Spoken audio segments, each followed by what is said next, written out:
Happy bahay, happy buhay. Mag-asawang patnubay, sa mag-asaway gabay.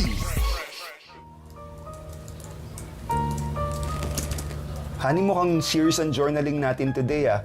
What is it about? Hindi Han, I'm just writing some words of encouragement to Paul and Jonah. 1 month na kaya since they lost baby Samantha. Nakakalungkot pa din, I ano? know. Alam mo, honey, my heart goes out to them and to some family and friends who recently lost a loved one. Tayo din kaya ilang clients natin ang namatay na. That's Imagine, right. weeks ago, kausap mo pa, only to find out in Facebook, wala na pala. Nakakalungkot That's talaga, true. di ba? You know, when a family member dies, all areas of life are likely affected by grief.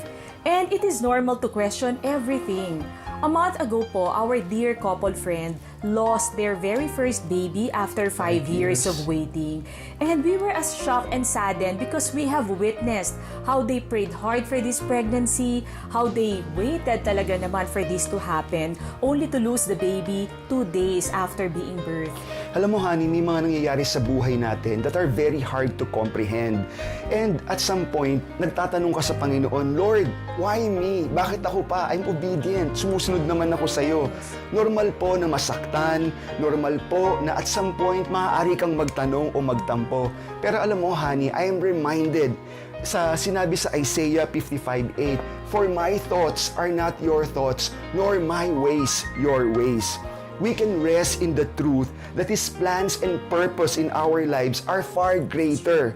God knows what is best for us, and all things work together for good. I realized, Bong, that just as good times are real, bad times will and can happen to anyone, to any marriage, and to any family. Right. We can never be prepared for grief, but we can always cope and go through it for as long as tayong mag-asawa at ang buong pamilya ay magkakasama during the process. The Holy Spirit's comfort will be there to sustain you. Alam mo, honey, maganda rin yung sinasabi sa Isaiah 66:9. Sabi doon, I will not cause pain without allowing something new to be born.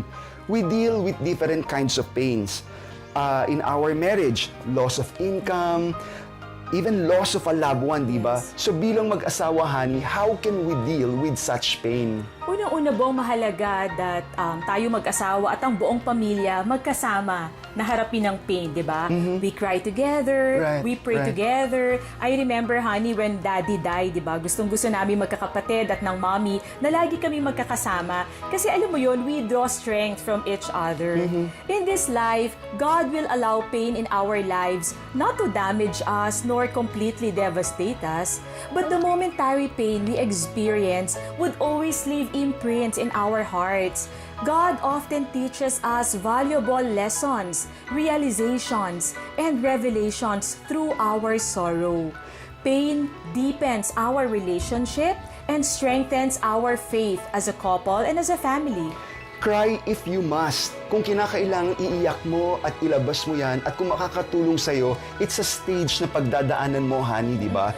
Nakakatuwa din, honey, kasi di ba, through pain, you learn to appreciate the smallest miracle, like the love and the comfort of your friends and the people around you. That's true. And remember, honey, with our pain, God is writing a story of hope in our life. Sabi nga, di ba, pinapaganda lang ng Lord yung testimony natin mag-asawa so we can bless and comfort other couples who are going through the same situation. Iba kasi, honey, pag napagdaanan mo, di ba, kaysa yung narinig mo lang o nabasa mo, kung personal experience, talagang makaka-reach out ka sa mga tao may pinagdadaanan ng parehas ng pinagdaanan mo. Pain is just a season we pass through. It is not yet the end of the game. When God closes a door, He opens a wider window.